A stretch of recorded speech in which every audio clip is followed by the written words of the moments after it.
Jason Guyman here with Mr. Liam. We'll talk more about him here shortly, but we're going to talk about how we can get more customers, more jobs. How can we get more jobs from the leads that we have come in, right? A lot of times we worry about our leads coming in and we allow that just to sit there. And we're going to talk about how you can get more jobs, because getting more pressure washing jobs means more money in your pocket, right? Because if we have average tickets of $500,000, whatever your average ticket may be, by having these average jobs, right, we get more jobs means more money.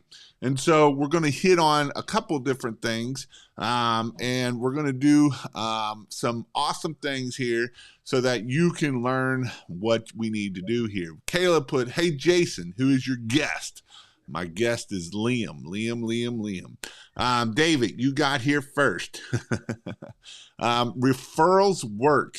Getting each customer to just do one extra item a year adds up quickly. And that is true too, right? Referrals. And how do we get referrals, right? The same thing we're going to talk about. Follow-up is another thing we can do with referrals. So we're going to tie a couple of these things in together because they all tie in together at the end of the day. So I want to hit on something here because I'm always talking about LinkedIn. LinkedIn is a great way to grow your business, right? It's a great networking thing. So Liam and I have a friend that is a mutual friend, and Liam found me on LinkedIn. And so Liam told this other friend to say, hey, you need to check out Jason. He does all this stuff. He's a pretty cool dude. And so I already knew him. And so it was pretty neat that actually how Liam and I have crossed paths was we all started off of LinkedIn. We're both in BBB. And so it's pretty crazy how one person on LinkedIn meets another person on LinkedIn, and you can start growing and you can start doing stuff. And so Liam has been to my last two classes in North Carolina, in Raleigh. That's where he was living in his mom and dad's basement. Yes, he's 40 years old, still living in his mom and dad's basement. He actually moved out last week. And a lot of you people that have been in the class know the jokes. So, and I had to hit on it a little bit because we will have people on here, but that is what it is. So Liam, tell me a little bit about who are you, where are you from now? Not in mom's basement, obviously, but where you're at now and stuff like that. I'm going to start by correcting the record here, Jason. So, hey, everybody, good to meet you if I haven't met you yet. First things first, I'm 39, not 40, so I've got some time yet there, pal. And then I was visiting my parents in North Carolina. And so for those who don't know the joke, my parents actually had to drop me off at Jason's class. So that's where that came from. And I'm a copywriter, marketer. My company's called Shiny Sherpa as of right now. We're going to change the name soon, but for now, Shiny Sherpa. And we write words for home service businesses, make them money, work a lot with the pressure washing folks. Thank you, Dave. So today we're going to talk about words, right? Words. What do words mean? We're going to talk about it in a couple different places. We're going to talk about words, whether we are on our landing pages, right? On our website, how those words can help us. And then we're also going to talk about words in our follow-ups, because there is a lot of money in our follow-ups. And a lot of times people don't realize how much money is in follow-upping. People think that's just stupid or it's hard. And it is hard to follow up, right? If we don't have certain systems in place and certain things in place, it's hard for follow-ups. You know, that's one thing that I've always been a big fan of Responsibid, because the money is in the follow-ups. It's not even in the bid quoting, you know, and I've always pushed that because the follow-up is what made me the most money. And so we're going to talk about the follow-up process. We're going to talk about those things for you so that you can keep growing. So with that, I want to hear if whoever I have on here tonight, how many people follow up. If you follow up, put a 1. If you have no follow-ups, put a 2. I want to see the honesty out there. And if you're just getting started, put a 2 because you don't have your follow-up set up yet. But I want to kind of just see who do we have in the crowd, and how honest are you? So put a 1 if you follow up, and or 2 in if you don't follow up. And so this will be some things that will help you to see who all in here is really following up and the ones that are not following up. Chris Johnson, he follows up, and guess what? Chris Johnson is at $700,000, so he follows up, and that's awesome, awesome, awesome. Liam, your head is shinier than my new 5.5 gallon a minute pressure wash. Randy, Caleb, I needed that. Thank you. Randy follows up. MJ says he does not follow up. Chris puts 1111111. That is exactly right. We are following up a lot. So let's talk first on the side of the words on our website. Why is it important that the words on our website? What are some things that we need to talk about on our website that is important for us as word-wise, as a copywriter? So first off, with what you're doing with words, right, is you're communicating, and therefore you're connecting with prospects and customers. So the words on the website, you really want to make it about them, the customer. And that even goes for your images too. I know we're going to focus here on the words, but even with the images, you really want to not just focus on, Jason's pressure washing company is so great because we do A, B, and C. You want to speak to what the concerns, the pain points are for the customer, and how you can help them. So that's one thing I do see a lot of is it's very easy, frankly, even for me with my own business sometimes, to talk more about what I do, but it's going to connect more if your words are actually about who you're speaking to. So we need to change words like me and I and we to what? You, and make it about them, correct? We need to make it about how we're going to make their life a lot better. Not we are the best pressure washing in the greater Cincinnati area, and we do this, and we soft wash, and we do this, and we do that. We need to make it more about them, correct? Correct. And I even, if folks are interested in a book that is a pretty easy read, it's called Building a Story Brand, and it's a whole framework for doing your marketing. But even if you just take 10% of that, it's going to help you really focus on how to go about implementing what we're talking about here, making that customer the hero of their journey. And that's written by Donald Miller. So if you're looking that book up. Yeah. So that's kind of on the website, right? Now, I do like on websites, obviously we do want to make it about them. But one thing I do like on websites and that is pictures of you, right? I see a lot of times people don't want to put pictures of you. And I know just over time, pictures of you actually helps your website because people do business with people. Is that not correct? No, I would agree with that. I mean, I do think you want to also have some pictures of maybe like a happy homeowner kind of a thing, so they can kind of project themselves onto that. But I do think that people are going to want to do business with you if they like, trust, and respect you, not because you're licensed, bonded, and insured. And so if they can see a photo of you or your team out in the field, I think that will resonate. So this is we haven't got there yet, but this is a good question that we're going to hit right now. Of to follow up once or twice, I feel like I'm spamming. If I'm messaging them and get no response, what's your thoughts on that? Hey there, Wes. Good question. I think that's actually it's a common concern, but I think it's a false concern to have. There's now, of course, it matters on how you go about it, and we can certainly talk about how to go about it here in a second. But I would approach that from kind of like a spirit of generosity. Assume that they're busy. Assume that they've maybe gotten bids from other businesses, and it's actually really helpful for them to get the reminders from you, get a message from you with some helpful information.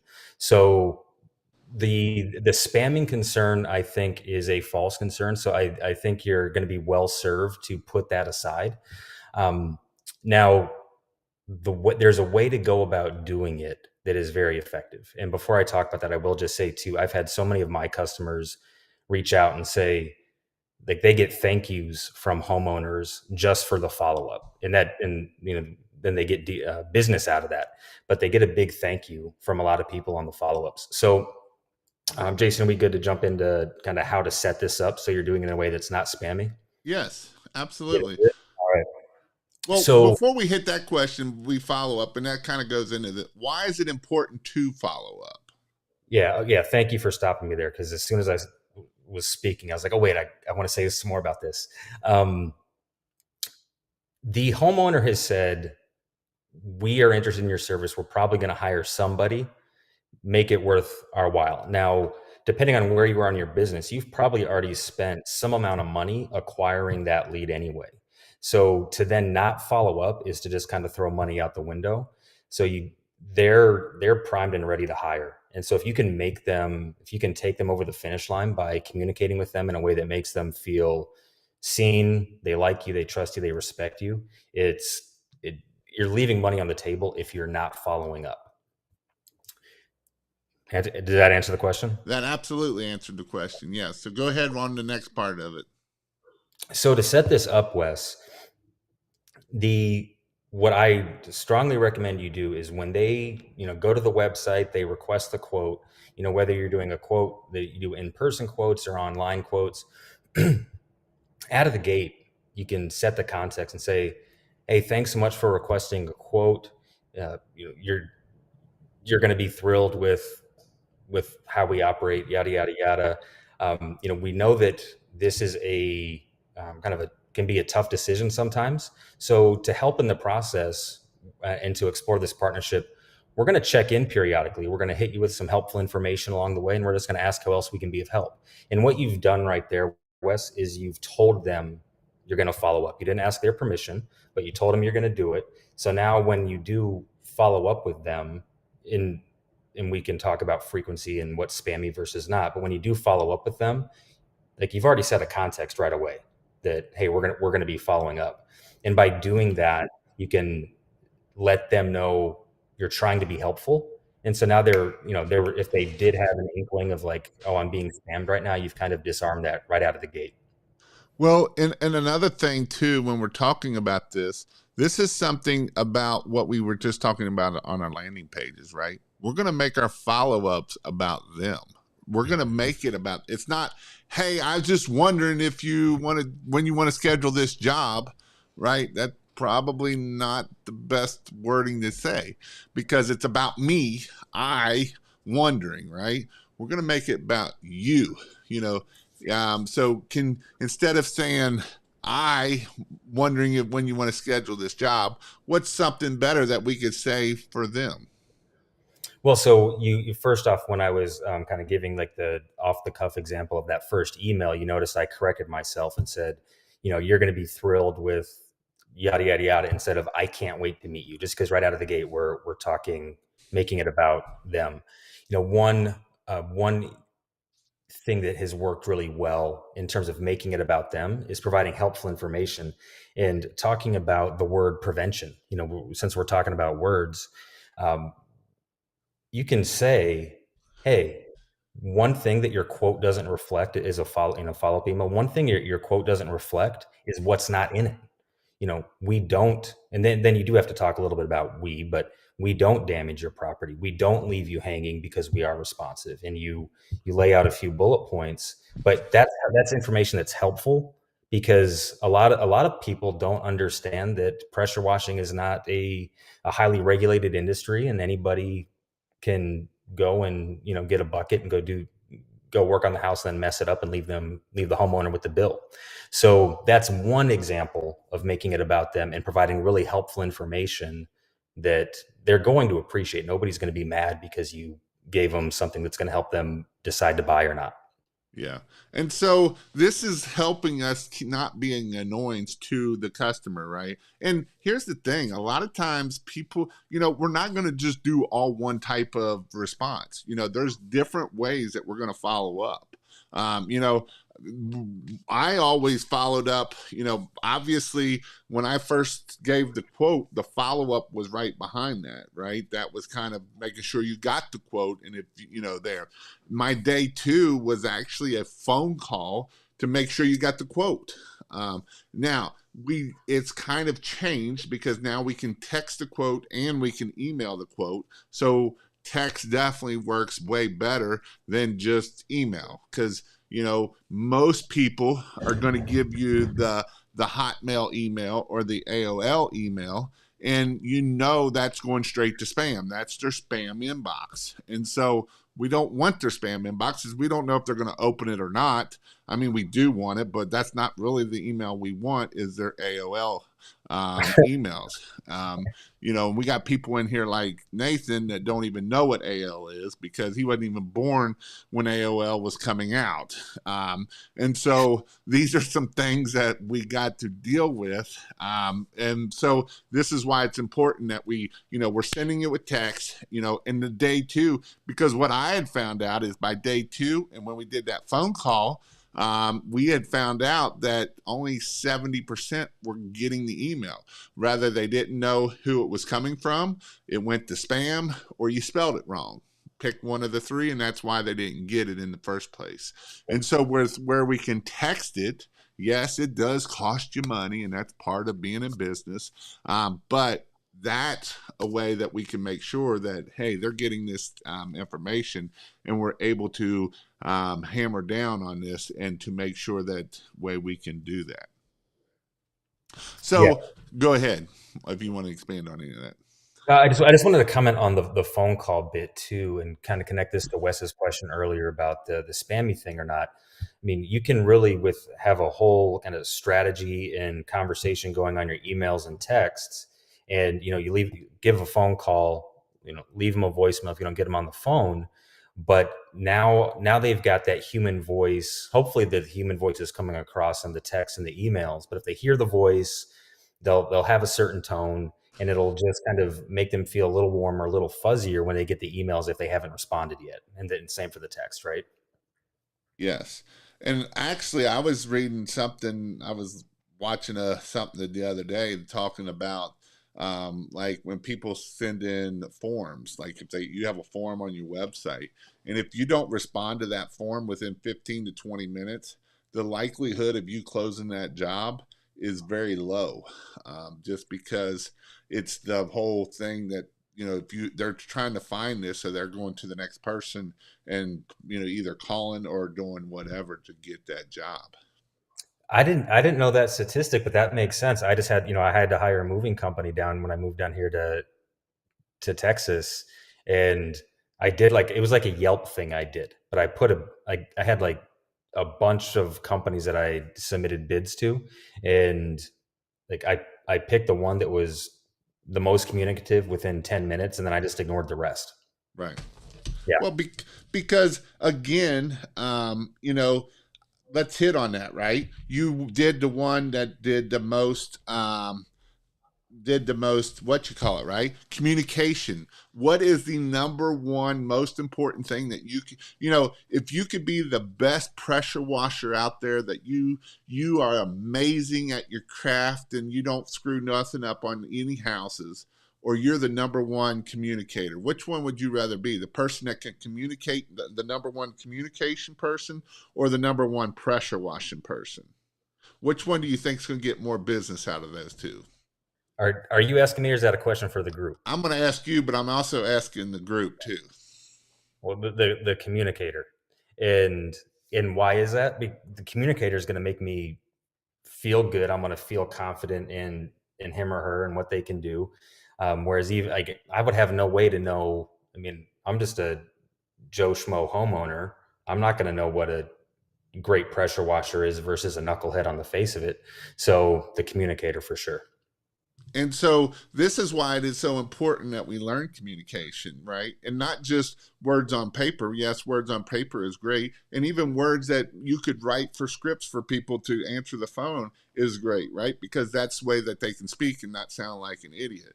And I'm not being mean, but I've listened to plenty of phone calls and I've listened to plenty of idiots out there. And it's not me being mean. It's just you don't know how to speak. And I know I talked about this before, but there's things that you can do to speak better, right? Rather you write a script down and you get an elevator speech that you know what to say when you do it. I talked a couple weeks ago about Toastmasters, right? Toastmasters super cheap, like it's like 40 to 100 bucks a year to go to a Toastmaster class, and there you learn how to speak well, right? They have courses that you can take, and you go in person and you will speak like an amazing person. I'm started doing Toastmasters. Why? Because I want to speak better. I want to get rid of the right, because I know I say these things. And when you start learning from Toastmasters these little things that you could do better, then that will help you so you can keep growing, and you will sound like an amazing person when they're talking to you on the phone. Yes. So I knew we was going to jump all over the place. Liam asked me what was we going to talk about, and if you have more questions, we'll take more rabbit holes, because rabbit holes is where we really learn. But what are some things? What do we want to say in our follow ups? When is it the right time that we might need to poke at a pain, or when might be the right time that we just make the follow up about them?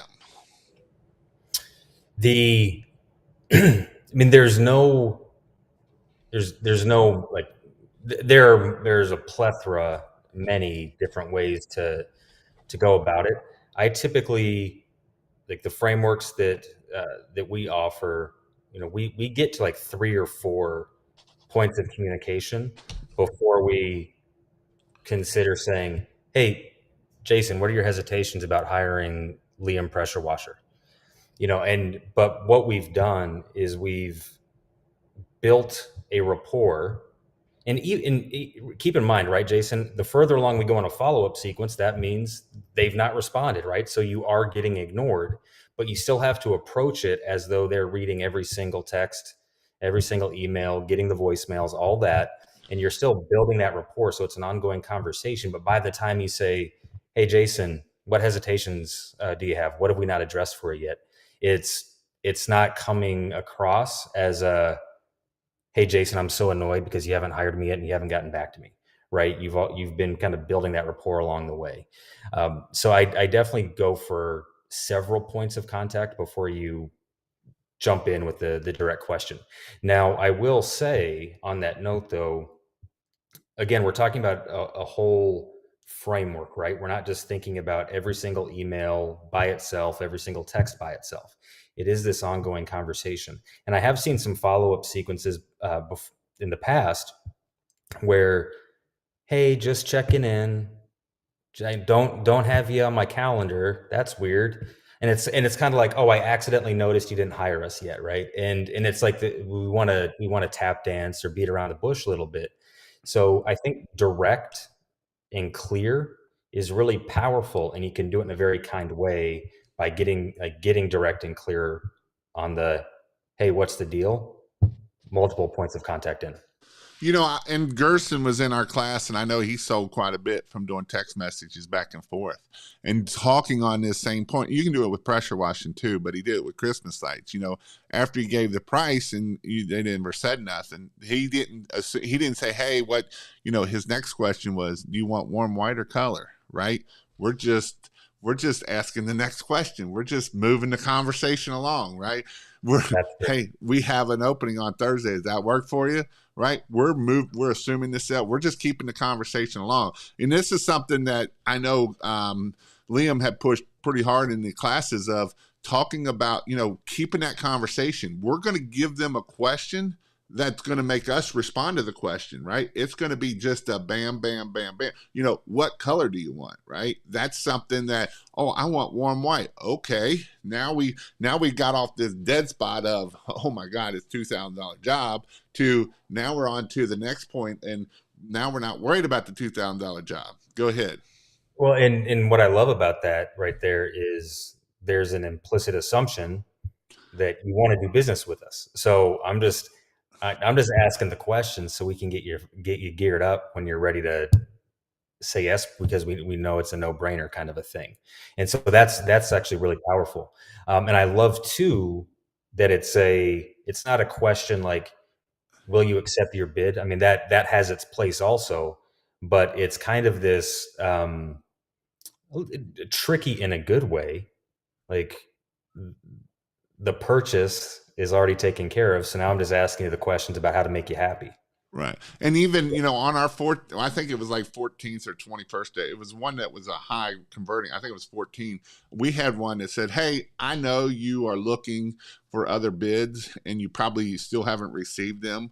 Would you like to book, you ready to get on the schedule?" That's good. That's good.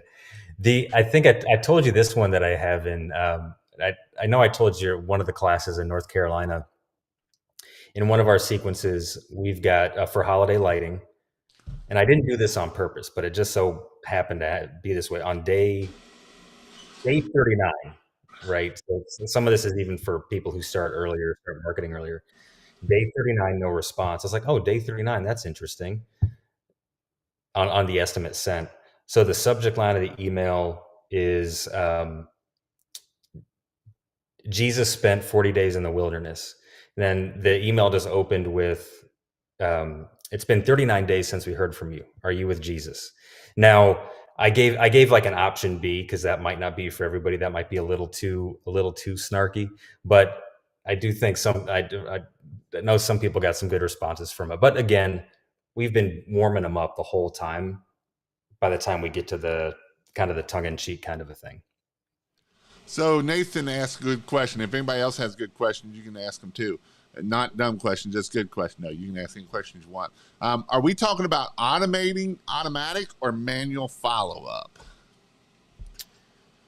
I mean, the principles we're talking about, Nathan, kind of apply regardless. But I think we all know manual follow up when it comes to emailing and texting is a huge pain in the butt, right?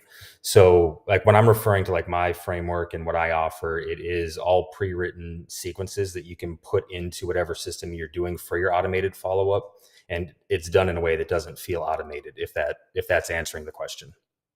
Yeah, because if we don't do it automated and it's just manual, the likelihood of you following up is pretty unlikely, because you're going to get busy, you're going to forget about it, and so this is why it is important to have it automated, right? It's hammering whether we're thinking about it or not. Communicator is the most important. Verbiage and one tone in all conversations. Actually, Chris talked about this in the class, and we talked about it quite a bit, about communication and knowing communication. So there's some tools out there, and one of them is called DISC, right? It's how's your personality, who you are as a business owner, and all of that.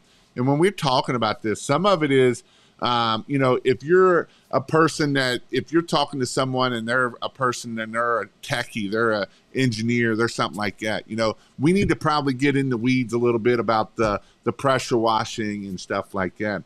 But if we have a person that's kind of just all lucky and they don't really care about that, they're more of the S down there, and they're just, they're that type of person. We don't need to get in the weeds, and most of the time we don't need to get in the weeds. I know Chris was talking that he does a lot of in-person bids, right? You can do in-person, you can do online, but he does a lot of in-person, and he goes for 30 minutes, and 25 minutes has nothing to do about the pressure washing, right? What's he doing in that 25 minutes?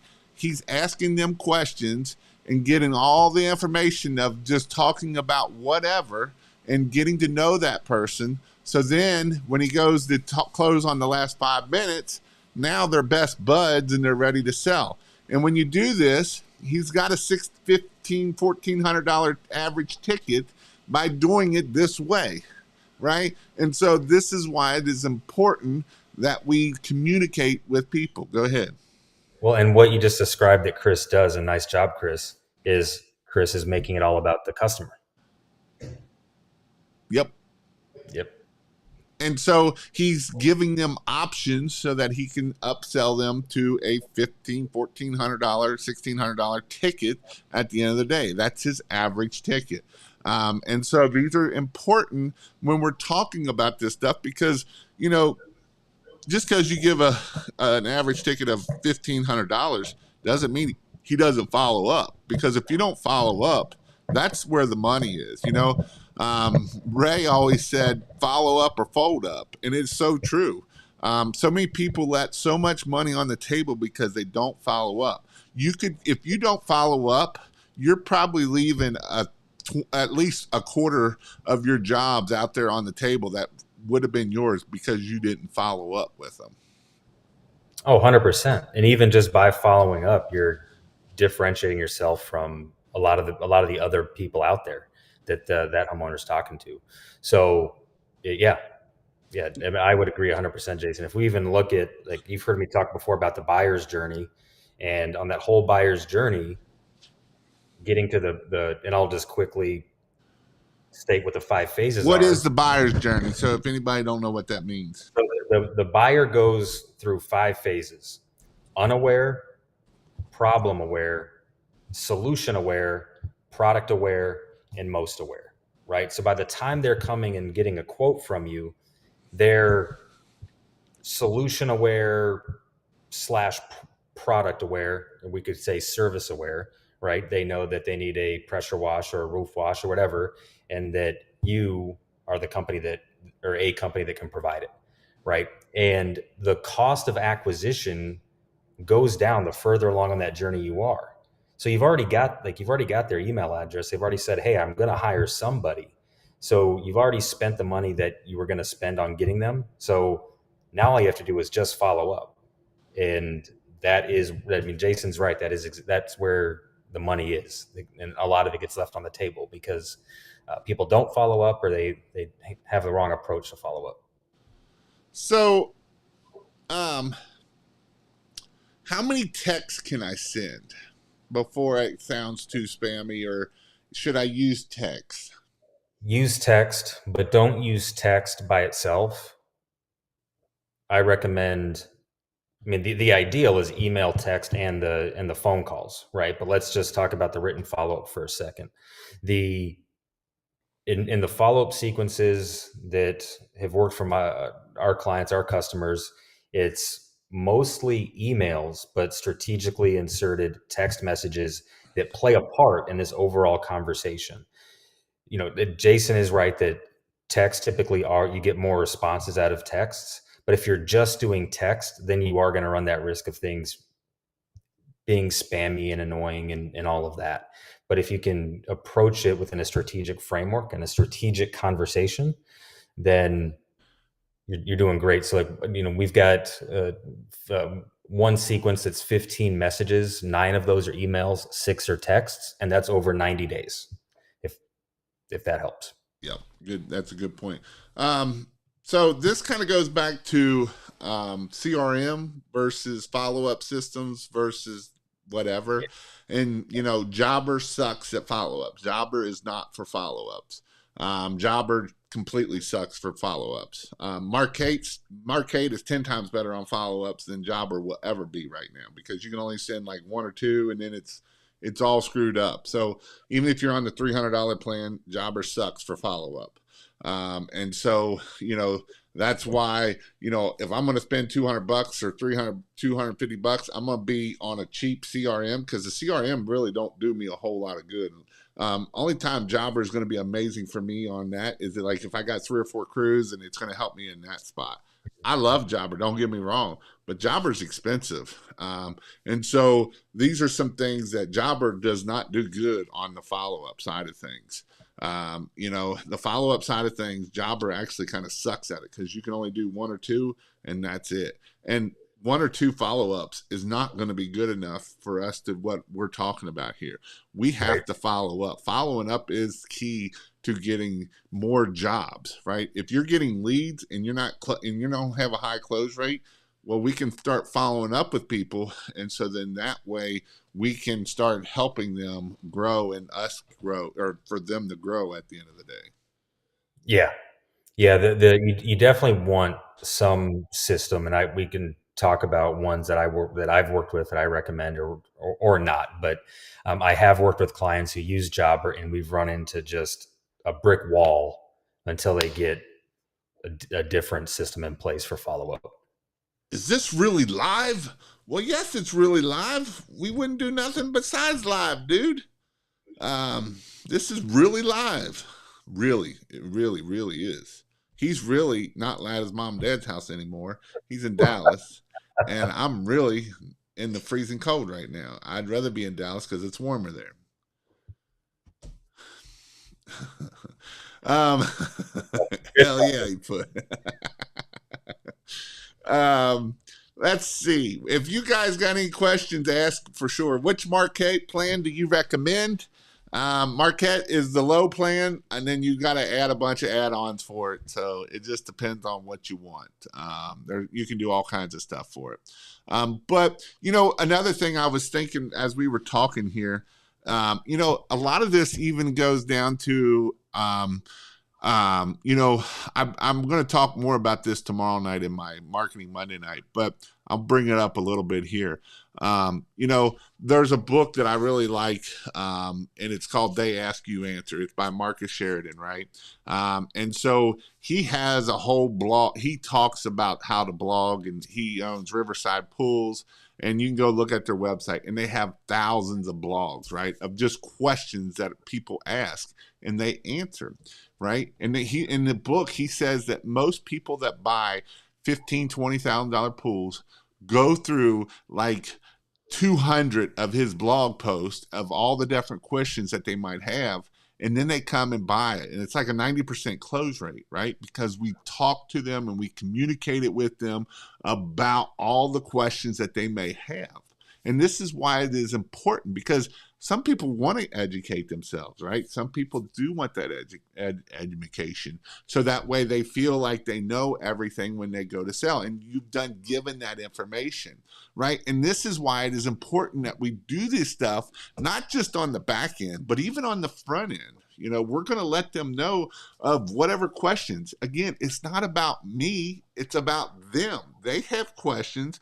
We're going to answer their questions, and we're going to put them in the questions. So that way, when we're writing and we're talking, it's going to make them understand it, and it's going to be a lot better for them. So when they do call you and you have good communication there that matches with your blog, now when we start communicating on the backside, then they're like, and you could even send them articles that you've written, maybe that might be asking a question, or if they have a question and you've already written it, hey, here's my thing, but if you want to learn more, here's a whole blog post about it. What's your thoughts on that side of things there, Liam? No, I would agree 100%. And not only are you like giving them information that's going to help them in their decision making, but you are, even though you're still making it about them, but you are demonstrating your credibility and your knowledge base, and you're making them feel good because they're going to have confidence in you, and they're going to trust that, okay, when you or your team shows up to wash the roof, like everything's going to be taken care of. I don't need to worry about that. And so, I mean, you've got this whole ecosystem, right, Jason, of the messaging and the communication from the front end to the back end on that buyer's journey, going from the unaware to the most aware. And I mean, there's a strategic approach to kind of what to focus on and when, depending on where you are in your business. But ideally, you get to a place where you've got it like all aspects covered from your messaging, and you're making it about them and making it helpful to them. So this is a good question here, because this is, I feel like a lot of times a lot of people feel the same question right here. I love what I'm hearing. I'm new to getting into pressure washing and just mess at where to begin at. So many people say this and that. And so this is what I'm going to tell you, a couple things. I'm going to tell you one thing. Get the hell out of the Facebook groups if you're in the Facebook groups, because they're going to tell you all over the place. I'm not going to lie. You're going to hear somebody just learned something yesterday, and they're going to try to tell you in another spin the way to do it. And even on YouTube, there's a bunch of people that are out for money. I mean, I make money doing this. I'm not going to lie. But on the other hand, I've grew my business to $1 million. I've helped other businesses grow to $1 million, and I've helped lots of people get to $100,000. Now, I don't care if you watch me, but if you want to join my membership, yes, I have a membership. You can join it, and I kind of step by step. But if you go through all my videos, it's pretty much the same thing in my membership. It's just here, there, and everywhere. And I pretty much keep my same thing of whatever I'm saying out there. But let's talk about this a little bit. I'm just starting out. What do I need to do? What do I need to do? This is something that I think that is a lot for people, because if I'm just starting out, I don't have a lot of money to be able to put here, there, or there, right? Because I'm on a budget. So if I'm just starting out, what are some things that I could do even for the follow-up side of things to help me do this? And so I'm going to let you give your side, and I'm going to tell you another guy that made it to over $150,000 a year doing it this way. Now, I don't recommend it this way, but I want to hear what Liam has to say first. So, first off, when you say starting out, like if you don't have a website and can't be found on Google yet and all of that, like just get that in place so that people can find you. Now, after that, and Jason, can I share my screen? I think this might be helpful to show. That's a good question. I don't know if you can or not. Let's try it. So once you've got your, here we go. Can you guys see my screen? Can you see my Not screen, yet, but Jason? I think I can share it up there. Here, yep, we got it. Okay. So sorry, this is a little small at the moment. And by the way, Jason, I can send you this URL and you can send it to people and they can get all this free All material right. out of. But so for I think it was curb appeal lawn care there. Yep. You're actually looking at this buyer's journey here, and so again, get your website, your Google, your GMB, Facebook in place, just so people can find you. But then after that, after you've got that, so I'm assuming that you just need to be mindful of where you're spending your dollars. You want to get your follow-ups in place because we're going to jump ahead here. So on this buyer's journey, you heard me talk a moment ago about how the follow-ups are like the lowest hanging fruit because you've already spent money, spent money on Google and GMB and the website so people can find you. But now you're not, once they request a quote, you have their email. So now it's just super cheap to follow up. So start here quickly so people can find you with the website, Google, all that, and then get your follow-up sequences in place because that's where you're going to get the biggest bang for your buck and where you can grow a lot faster. So hopefully that's clear. Hopefully that makes sense. And I think I stopped sharing, right, Jason? Yeah, you did. Okay. I got to figure out how to get you back up here. There we go. No, that makes 100% sure, right? Because if we don't have the phone to ring, it don't matter about our follow-ups. And it don't even, I know he said about Google and that, right? But, this is some things that yard signs, right? Jason loves yard signs. Yard sign makes a lot of people a lot of money. We was talking about this today. Tristan, he's 22 years old and he's at 110 or 120,000, and most of it came through yard signs, right? Because he was in Google and Facebook, and then he started doing yard sign, and guess what? He got to there by doing yard signs, and so yard signs is something that is definitely worth your while, right? I know we got somebody up here, Mr. Chris, that's been on here, and his goal, he puts out 200 yard signs a month, every month, no matter what, 200 yard signs. Why? And he's at $600,000 or $700,000. His goal was $750,000 this year, and guess what? He's putting out 200. He's still putting out 200 yard signs, even trying to get there. He's spending money on Facebook. He's spending money on AdWords. He's spending money otherwhere, but he still puts out 200 yard signs. He puts out a boatload of clip flyers. Why? Because he knows they work. And so when you know something works, we keep using that same method. It kind of goes back to the whole consistency. We're consistent. No matter what we're going to do, consistency is key. It don't matter what we do. It don't matter if we blog. It don't matter if we don't follow up or follow up. If we don't be consistent, it doesn't matter what we do, because consistency is key. Doing those hard things that sucks, that just over and over and over and over, but we're consistent. Guess what? You will grow it, and it will grow and take off. Amen. How much is the membership? It's $99 a month. It comes with a website. It comes with Marketing Monday, which I do every Monday night, and that's where a lot of people grow, and that's where it's about 40, 50 people join in and give their experiences and all kinds of stuff. We got people in there like Chris. We got people in there like Jeremy. We got people that are just starting out. We got people that are part-time trying to get to full-time. We got full-time. We got all kinds of people in there. You got to treat every customer like a lady that you want to marry. Make it all about them. Keep them talking. Just listen. And this is true, because I don't remember if you had said this or not, but this is kind of like going after the sale. It's like going on a date, and then now we're trying to shove our tongue down their mouth with trying to sell that close that quick, right? It's more about them. And this is why I personally like a female on the phone that's answering the phone calls, because they don't care about your $10,000, $20,000 rig. They could give two craps about it, right? They just want to make sure they have a pain point, that the house is green and they want the green gone. Can you do that, right? What's your thoughts on that? No, I would agree 100%. In fact, I was actually just listening to a podcast recently with some marketing gurus. If folks have heard of Dan Kennedy, he's got a great podcast called Magnetic Marketing. He's like the godfather of copywriting. But he was talking with Kim Walsh Phillips, and they were talking about how they some tests and experiments they ran on Facebook in finding that, if your strategy is, I'm just going to go in and sell, it's like asking people to take the leap when they don't even know you yet, right? It's the exact thing. Like, will you marry me on the first date? You gotta build that rapport, make them feel good, listen. Like, I forget who that was, action something. But yeah, I mean, I'm just saying everything that is already being said at the moment, Jason. It all sounds good to me. It's correct. And Magnetic Marketing is a great podcast. And here's the thing about the dude that it's about.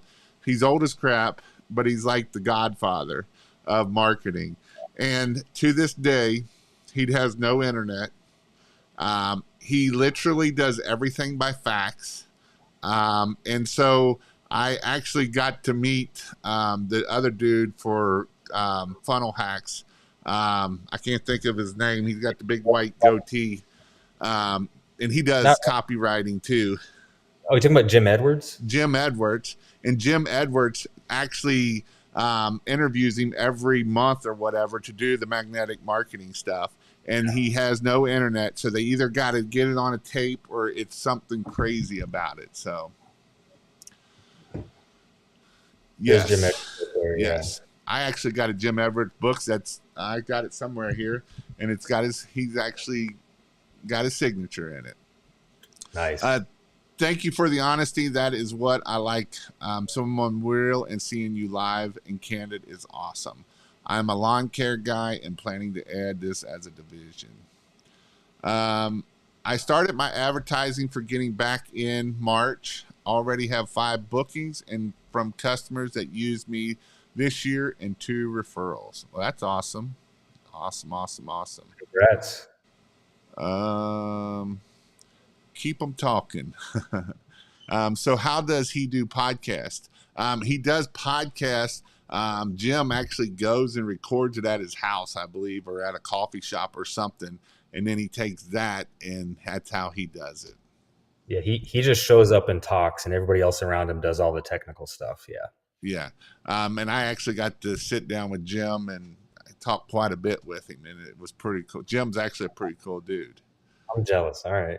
So nice. It was actually, when I did the John Maxwell, he was at the John Maxwell thing. I had a booth set up there, and I just started talking to him, and he's a pretty cool dude. I talked to him for probably about an hour because they were waiting to get in to eat, and so I got to talk to him some more over there.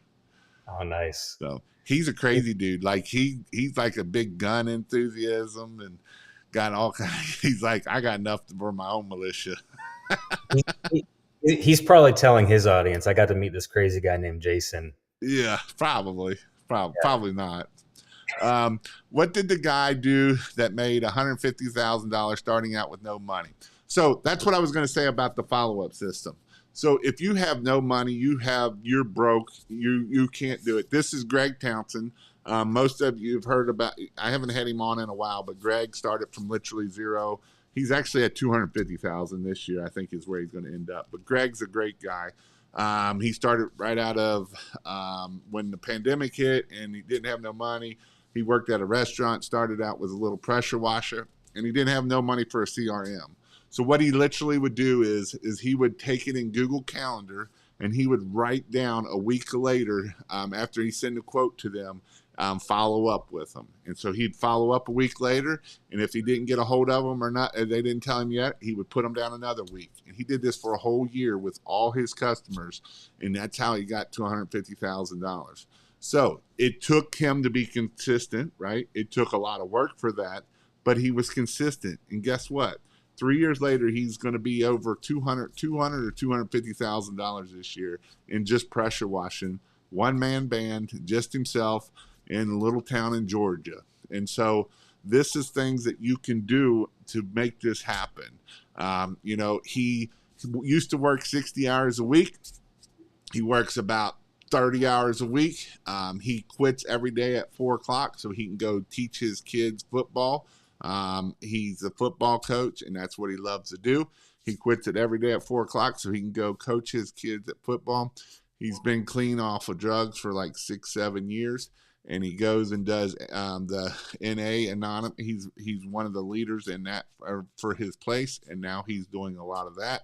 And so by owning his own pressure washing business, it's giving him time freedom and financial freedom. And yes, I will have him back on. I tried to get him on last month, but he was still busy, and he's got some other things going on, and so I wasn't able to get him on. But I will have Greg back because Greg is pretty awesome. Nice. Yes.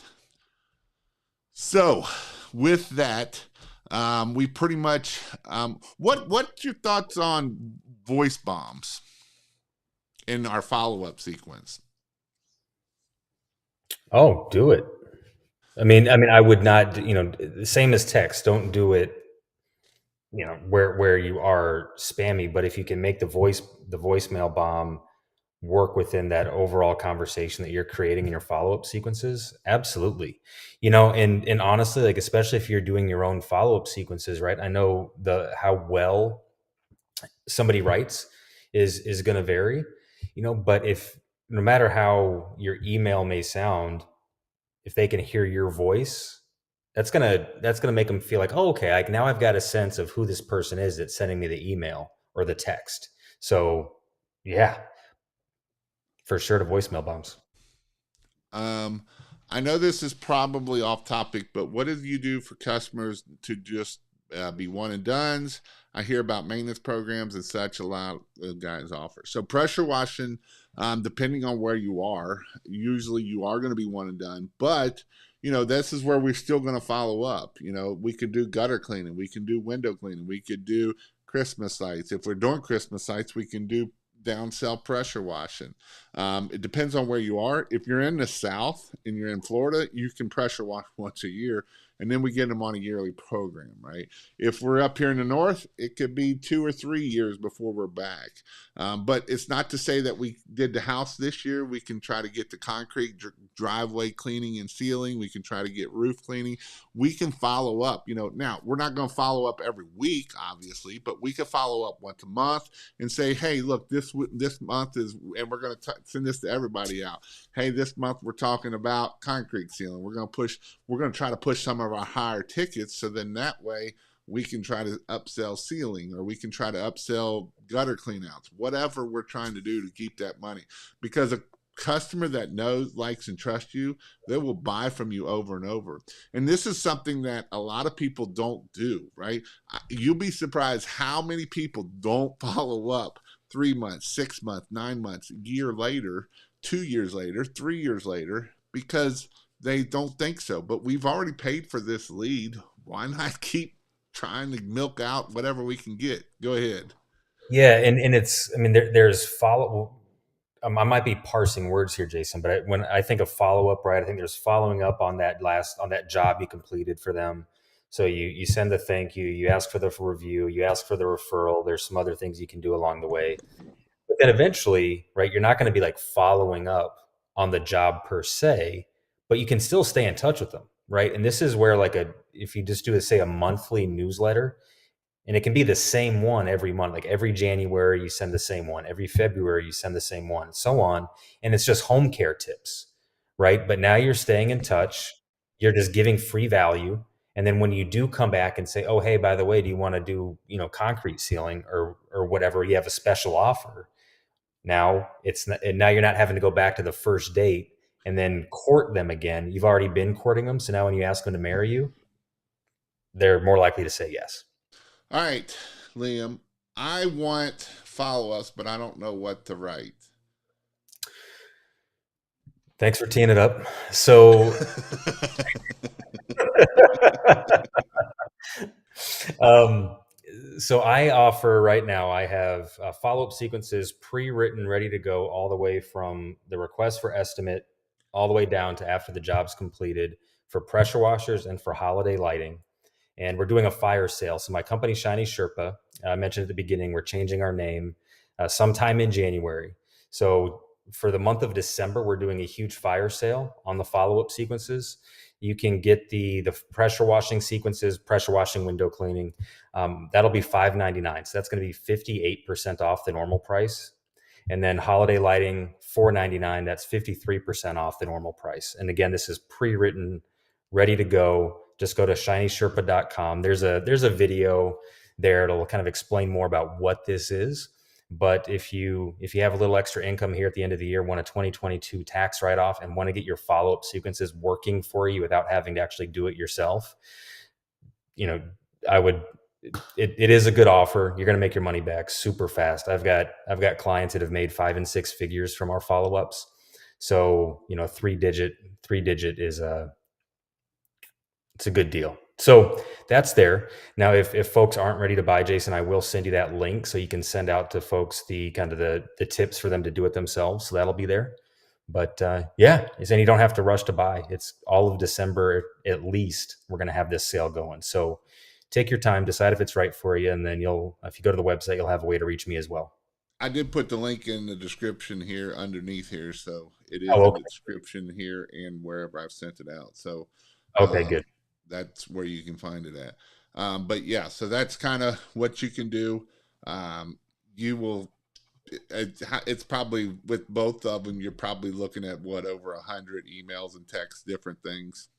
Yeah. So, and you can buy both, by the way, for $9.99, so 60% off. But the pressure washing sequence is 52 emails and texts. The holiday lighting, we say 64, but you actually, when you buy the holiday lighting, you'll get to choose between 2 different options. You'll have access to both, but there's one for if you do in-person or online estimates, and one for those holiday lighting businesses that get the photo of the home and then do the estimates that way. So yeah, it's loaded. Like, it's set it, forget it, and then just let the money roll in. Awesome. Well, we got one question here. Jason, what should my follow up sound like after? We didn't hit on this too much, but you did hit on a little bit. We're going to hit 2 or 3 times on reviews. We're going to hit on referrals. Referrals can be your number one money maker. And if you're not asking for referrals, you're leaving money on the table. Like right here, here's a card, right? My Guy Services, this is the referral card, right? I'm going to give $25. I'm going to give this, but I'm not just going to give them this. This is just one piece of the game. I'm going to give them an email. I'm going to give them a text. I'm going to give them all kinds of stuff to try to get that. And then, right. And then we're also getting our reviews, right? So then we're getting our reviews doing the same thing. And some other things to consider there. So there's an interesting statistic about 70% of homeowners who hire a service provider, regardless of whether or not what the service provider does, But 70% of those who are happy with the service provider, they forget the name of the service provider a couple of months after the job's complete. So in like the follow-ups that I'm selling right now, and you can run with this if you want to do it yourself too, you do the thank you, ask for the referral, ask for the review, then also send an email that says, hey, I know you might be expecting us to sell you something right now. We're actually not. We're just emailing you to share this interesting statistic with you. It's a statistic I just shared about the 70% of people forgetting the name of the company. So we're just here to remind you, we are Jason Guyman's pressure washing, yada, yada, yada. Let us know if we can be of help to you. And depending on where you are, you could also send another email, maybe a week or two later, saying, hey, wasn't that kind of a pain in the butt, even trying to find us to hire us? Do you want to just book us for your next service now? And we'll remind you as we get close to it. That's another thing you can do and just start to take care of that. This is a good question too, because it is a tool. So using the tool like Responsibid on your website, worth it. Have you had any success with pricing listed for customers to see for themselves? And so this is what I'm going to say about that. Responsibid, I love Responsibid for two reasons. It does give packages and it does give the email follow-ups. You can put all these in the email follow-ups. What I do not like is the form that you have to fill out to get that on the website, because, and I know you got to put in 20 different things to be able to get that pricing, right? And I don't know if you ever tried to do 20 different things on a cell phone, but it's not real easy, right? When I'm trying to get information off of a customer off of a cell phone, I'm wanting their name, their phone number, and their email, right? I can figure out a lot of it. I might ask for the address. So then if I got those four things, I can do anything I need to. But when I'm asking what size house it is, how many floors, what kind of roof, what kind of siding, does it have gutters, I want it simple, man. I want simple, simple, simple, because simple is what gets that email going. So with that, Responsibid is one tool. Another tool that Liam uses is called, what is it? Chirp, Chirp. But it Yep. is $300-400 a month, right? It's not cheap. It's not free. And so there is a system that I'm working on that we're going to see if it ever comes to play. And my goal is, but there's different things out there, but I do like Responsibid. Don't get me wrong. I love Responsibid. I love that it gives packages, because now we can do packages, and I love and you can do the follow up. You got something on your mind over there? Well, and keep in mind too, like the pain point that you're talking about with Responsibid, that's just the effort on the front end to get it set up. But once it's set up, then it's set up, and it does a lot of work for you. People that I know who use Responsibid have great success with it. And also I work closely with the folks at Responsibid. They're great people. You will not find any better customer service in any type of software that you ever use than you will at Responsibid. Yeah. Great nugget there. I don't know if he does or not. Do you got a YouTube as well, Liam? I don't. It would have been of his mom's basement for the last 3 months, so that's probably why he got it. I just so everybody knows, I come here for two reasons. One, to talk with you guys, and to have Jason hurt my feelings. That's no, curb appeal. No, I don't. That's with the growth of things on my side. There's a lot of stuff I want to get in place, and that's something that I will definitely consider. So thank you for asking that. I've never heard of Quote IQ. Never heard of that one. That's one I'm not heard of. Awesome, guys. Well, go check out kingofpressurewash.com. I got all kinds of stuff. That's where you can get in the membership. Go check out the link for Shiny Sherpa down below. And definitely check that out. Tomorrow night, if you join King of Pressure Wash on the online portion of it, we do Monday Night Marketing. I do it every Monday Night Marketing. Monday Night Marketing is where I teach a lot of this and go deeper. Actually, I've had Liam on a Monday Night Marketing. I've had other people on Monday Night Marketing. Tomorrow night, I'm going to be talking more about blogging, because I've kind of seen some stuff on my own website, looking at other people's websites. And so tomorrow night, I'm going to be talking about marketing or blogging. But come January 1st, I'm going to hit hard on our Google My Business, the good old Google Maps that's screwing everybody around and making everybody's life miserable is Google My Business or Google Maps, whatever they want to call it now.